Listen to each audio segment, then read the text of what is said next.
2026 world কাপের সবচাইতে বেশি গোল সেভ দেওয়া 5 জন গোলকিপার এবং লাস্টের জন একটি ম্যাচে কয়টি গোল সেভ দিয়েছে তা শুনলে তো আপনি চমকে উঠবেন। নাম্বার 5, কেপ ভার্দের গোলকিপার ভোজিনহা। তিনি এইবার ওয়ার্ল্ড কাপে 5টি ম্যাচ খেলে 18টি গোল সেভ দিয়েছে।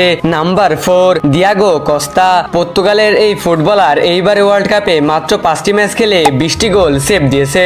Number 3, Emiliano Martinez. আর্জেন্টিনার এই বিশ্বসেরা ফুটবলার এইবার ওয়ার্ল্ড কাপে মাত্র 7টি ম্যাচ খেলে 20টি গোল সেভ দিয়েছেন। নাম্বার 2, সুইজারল্যান্ডের গোলকিপার গ্রেগর কেবেল। তিনি এইবার ওয়ার্ল্ড কাপে মাত্র 5টি ম্যাচ খেলে 20টি গোল সেভ দিয়েছেন। নাম্বার 1 দেখার আগে তুমি যদি সত্যিকারের ফুটবল লাভার হয়ে থাকো এবং এই ছবিটিকে তুমি যদি মন থেকে পছন্দ করে থাকো, তাহলে ভিডিওতে একটি লাইক দিয়ে চ্যানেলটিকে সাবস্ক্রাইব করে কমেন্টে জানাও তুমি ফুটবল নাকি ক্রিকেট কোনটা খেলতে ভালোবাসো। নাম্বার 1, প্যারাগুয়ের গোলকিপার অলরান্ডো গিল। তিনি এইবারে ওয়ার্ল্ড কাপে